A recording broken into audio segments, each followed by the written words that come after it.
So as you may or may not know, I love twisting GTA 5's Prologue quite a bit, so I figure why not completely gut this mission and kill Michael off right at the start of the game. So let's see what would happen. The trio of Brad, Michael, and Trevor get clipped by the train, and Brad is the first one to get shot. And this is where I gotta stop for a moment and explain a few things. For the purpose of this video, we'll go with the logic that in the original, Dave used a non-lethal type bullet as not to kill Michael. Well, in this version, he messed up and shot Michael with a lethal, legit bullet. And after Trevor ran away, Dave would come to the realization that he screwed up and that both Michael and Brad are in fact dead. Lester would leave town after covering up his tracks to ensure that he is never found, or that there is no any kind of connection between him and Michael found by the feds, while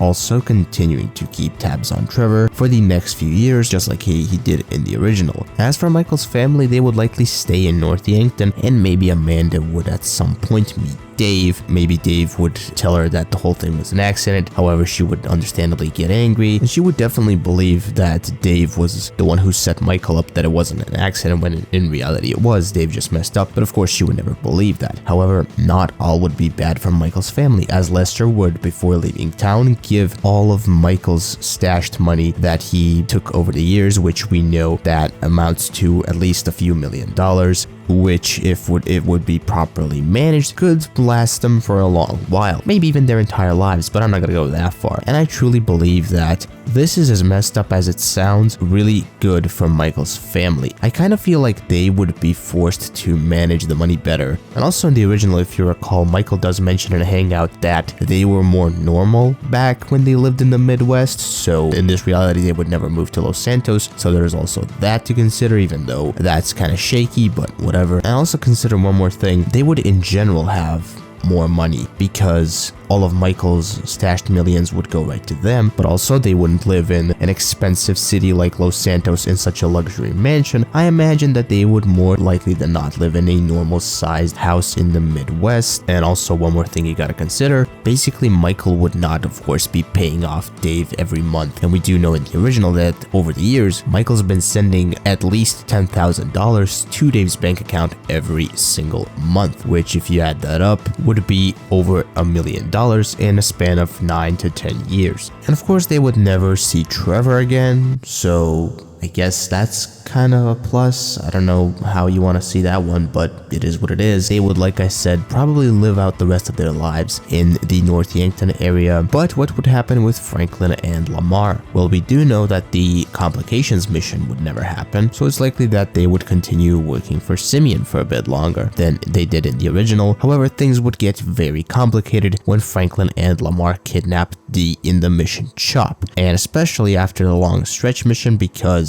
that would start beef between the two gangs, the Ballas and the families. Stretch killed D. He didn't know that Franklin and Lamar were behind the kidnapping. That would start a whole other shit show. So in the Hood Safari mission, Trevor would not be there, of course, unlike in the original, because without Michael, Franklin and him would never meet simply. But we'll get to Trevor a little bit later. So Franklin and Lamar would definitely get robbed, and Lamar would get cornered by a bunch of Ballas and killed, with Franklin just barely escaping with his life. Because if you remember, Franklin does mention on the phone to Stretch later in the original that Trevor is the reason that they're even alive. If you're enjoying this video right now, leave a like on it and subscribe to the YouTube channel, as it helps me out a lot. We are trying to get to 1,500 subscribers right now, so let's go ahead and make that happen. And also feel free to check out my channel memberships if that's something you're interested in. Channel members will be getting shoutouts at the end of each and every video in form of a credits type screen. After the mission, Franklin would very angrily call and threaten Stretch, and Stretch would just brush it off, knowing that even if Franklin tried something, he would have no chance. In this version, Franklin really does not have much to live for, as he never met Michael, so he never got the taste of the heist life. He just lost Lamar, and one night he would make his way to the J.B. Smith Recreation Center, and without a word, pull out a gun and shoot Stretch point blank in the head. And you may ask yourself, well, how would Franklin Franklin know to blame Stretch for Lamar's death? Well, we know that in the original, Franklin was after the Hood Safari mission, almost completely sure that Stretch set them up, but Franklin would just now realize that he is in the shitter as he just killed a high-ranking Chamberlain family's member, so he would be well aware that he couldn't stick around town for much longer as there is a price on his head now. And that same day, Franklin would buy a one-way ticket to Ludendorff, North Yankton. And now new in town, Franklin would start making various connections, and one of those connections would be a 20-year-old James Jimmy Townley, who with his part of the money opened a movie theater in Ludendorff to honor his dad's love for old movies. And Franklin would start working there first as a sound engineer, but years later him and Jimmy would become friends and business partners, with Jimmy even offering Franklin a 50% stake in the theater. And Franklin would also live out the rest of his life in North Yankton while managing the movie theater business with Jimmy, who would mention from time to time that Franklin and his dad would have been good friends if his dad was still around. And of course, Franklin would still continue to kill it behind the mixing console. I mean, he clearly demonstrated his skills in the Contract DLC. Hey, I got you, homie.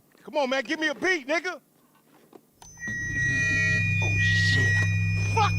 God damn, Frank, what the fuck? Now, would you in reality need a sound engineer behind a mixing console in a movie theater? I don't know, okay, this is just for fun. Don't think about it too much. The less you think about it, the better, okay? But that's it for Franklin's story, essentially. Now let's get to Trevor's part of this story. Well, as for Trevor, he would of course be in the Sandy Shores desert and continue running his various illegal businesses, but his businesses would go a lot differently and things would go a lot more smoothly for him for one specific reason. Well, he never saw that whole news thing about Michael and Franklin robbing the jewel store because of course that never happened, and this would prevent Trevor's fallout with the bikers. He wouldn't kill Johnny K, and I also kind of imagine that he wouldn't really have the whole fight with the Chinese. I don't think he would beat up Tao Chang, which would honestly put him in a better place than in the original because then he could actually do business with the Chinese guys, although I do think that he would still go after the O'Neill brothers and wipe them all out just because they were trying to steal his business. And Trevor would also never get to Los Santos. He would never fall out with Martin. Of course, nobody would ever even know who Martin is,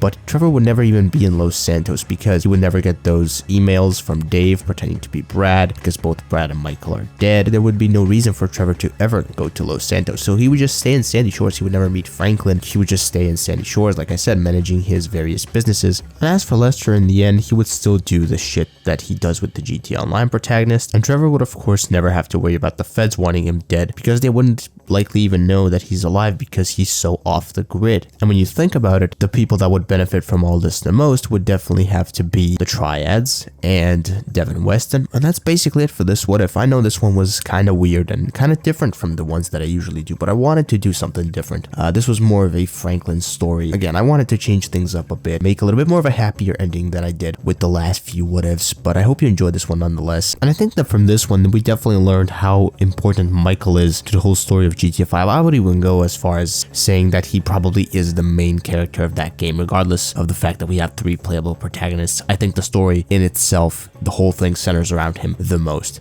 And with that said, I want to thank you for watching this video. Until the next video stream, bye bye.